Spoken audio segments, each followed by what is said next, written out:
चमोली आपदा के बाद में वहां पर रेस्क्यू ऑपरेशन लगातार तेजी से आगे बढ़ रहा है, मगर ऐसे में मृतकों की संख्या में और इजाफा होता जा रहा है। ऐसे लोगों की तादाद और ज्यादा बढ़ती भी जा रही है। अब तक जिन लोगों के शव बरामद किए गए हैं उनकी तादाद 56 तक पहुंच चुकी है। तपोवन टनल से अब तक 8 लोगों के शव बरामद किए गए हैं। त्रासदी में लापता लोगों की तलाश अभी भी जारी है। जोशीमठ थाने में अब तक कुल 179 लोगों की गुमशुदगी दर्ज कराई गई है। चमोली में 9वें दिन रेस्क्यू ऑपरेशन अभी भी जारी है। तो जिस तरीके से ये पूरी आपदा आई और उसके बाद में जहां जहां पर रेस्क्यू ऑपरेशन शुरू किया गया, कुछ ऐसी जगह थी जहां पर रेस्क्यू ऑपरेशन को बीच में मौसम की खराबी या फिर टनल में पानी भरने की वजह से रोकना पड़ गया, लेकिन फिर से दोबारा रेस्क्यू ऑपरेशन राहत बचाव कार्य को और तेजी से आगे ले जाया गया। मगर इस बीच में जो चिंता और ज्यादा बढ़ी वो ये कि मृतकों की संख्या में इजाफे की खबर ने माथे पर और बल ला दिया लोगों के। ऐसे लोग जो कि इन लोगों के परिजन हैं, जो लोग अपनी जानें गंवा चुके हैं, इनके परिजनों का आक्रोश, दर्द, गुस्सा भी देखने को इस बीच में मिला। हालांकि अब आज का जो रेस्क्यू ऑपरेशन है, इस ऑपरेशन में और नए लोगों के भी शव बरामद किए गए हैं। ऐसे में माना ऐसा जा रहा है कि अभी भी बहुत सारे ऐसे लोग हैं जो कि लापता हैं, जिनके बारे में कोई अता पता नहीं चल पा रहा कि वो जीवित भी हैं या नहीं जीवित हैं, इस हादसे में शिकार हो गए, उनकी जिंदगियां खत्म हो गई या फिर अभी तक वो सुरक्षित हैं। लेकिन रेस्क्यू ऑपरेशन जिस अंदाज में इस वक्त चल रहा, माना ऐसा जा रहा है कि अब जल्द ही ऑपरेशन पूरा कर लिया जाएगा। आइए सुनवाते हैं इस रेस्क्यू ऑपरेशन को लेकर के क्या कहा जा रहा है। देखिए, दोनों गांव में हमारा सर्च ऑपरेशन जारी है और उसमें तपोवन टनल से आज 3 बॉडीज और मिले हैं, तो कुल वहां से 8 हो गई। और रैनी से अभी तक कल शाम तक 7 रिकवर हुई थी, आज कोई नई रिकवरी नहीं है। अभी हम जो तपोवन वाला डैम था एनटीपीसी का, उसके डाउन स्ट्रीम में हम उसका पानी को डाइवर्ट किया, तो उसको सुखा रहे हैं, जिससे हम वहाँ पे भी ये एक्सकेवेशन डिगिंग ऑपरेशन कर सकें।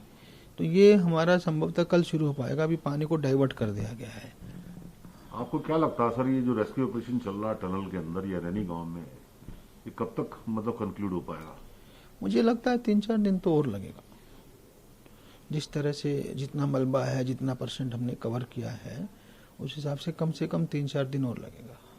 अभी तक जो टनल के अंदर बॉडीज मिली हैं, उनको देख के क्या अंदाज लग रहा है सर? के पोस्टमार्टम भी वही कह रहा है और हमारा अंदाजा भी यही है कि हादसे के दौरान ही हो गई है इनकी मृत्यु। ये बाद में नहीं, जिंदा नहीं थे, क्योंकि स्लस में दब गए हैं, उसी टाइम स्लस में दब गए हैं। तो ऐसा नहीं है कि हमने पहले टनल खोद लिया होता तो शायद बच जाते, नहीं, ये दबे हुए शव है। इसका मतलब सर ये हुआ कि अंदर जो और भी लोग हैं वो भी सब अब हादसे का शिकार हो गए होंगे। आशंका तो यही है, क्योंकि मुझे लग रहा है पूरी टनल में या तो मलबा है या पानी है, मतलब मुझे ऐसा लग रहा है, क्योंकि उस एंड से आए हैं और इस एंड के मलबे में फंसे हैं, तो बीच में इसका मतलब कुछ खाली स्पेस लग नहीं रहा है मेरे को। मेरा मतलब अनुमान यही है मेरा। सर, ये जो टनल के अंदर खास तौर पे जो बॉडीज मिल रही हैं या जो लोग अंदर अभी हैं, ये सब लेबर था या इनमें और भी इंजीनियर्स? नहीं, इंजीनियर्स भी थे कुछ।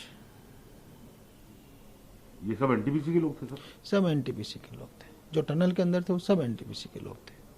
और सर उसका राहत कार्य का कुछ? राहत कार्य तो टेम्पररी ब्रिज भी आज बना दिया आर्मी ने, तो अब तो उनमें तो कोई बहुत दिक्कत ही नहीं रही है, राहत की कोई दिक्कत नहीं रही। गांव वालों में सर कुछ असंतोष की बातें सामने आई थी, कुछ ऐसा है क्या? देखिए, असंतोष ये था कि एक तो उनको डर था, क्योंकि जो रैनी गांव के दोनों साइड है वो चूंकि वहाँ बहुत ज्यादा कटान हो चुका है, तो इसलिए कुछ 1-2 घर उनके अभी अनस्टेबल हैं। अभी तक यहाँ से कुल मिलाकर 8 डेड बॉडीज मिल चुकी हैं, जिसमें कल रात के बाद से 2 डेड बॉडी रिट्रीव हुई हैं।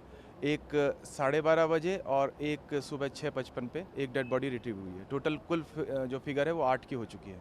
और काम अभी भी जारी है, लगातार 24/7 वो काम जारी है और हम पूरी कोशिश कर रहे हैं कि जल्दी से जल्दी और कुछ कामयाबी हासिल कर सकें। दिक्कतें भी आ रही है? दिक्कतें, देखिए, एक कन्फाइंड स्पेस में काम करना, मलबे में काम करना हमेशा से एक चुनौतीपूर्ण कार्य होता है, तो लेकिन उसके लिए हमें ट्रेनिंग दी जाती है, उसके लिए इक्विपमेंट हैं और जो मोराल है वो जवानों का, जो रेस्क्यूअर्स का, वो पूरी तरह से हाई है। देखिए, जो बैराज के राइट साइड में जिसको ये टैंक कहते हैं, एनटीपीसी अपनी भाषा में उसको टैंक कहता है, वो पूरा हार्ड सरफेस है और उससे कुछ चैनल बन के फिर छोटी छोटी 4 सुरंग जो अंदर गई है जिस एडिट टनल के हम कर रहे हैं, तो संभावना ये है कि वहाँ पे अभी बहुत ज़्यादा गाद है, स्लश है वहाँ पे। तो ये संभावना ये है, एक छोटा सा वीडियो भी हमने देखा था कि उसमें कुछ 10-15 लोग वहाँ पर गिर रहे हैं।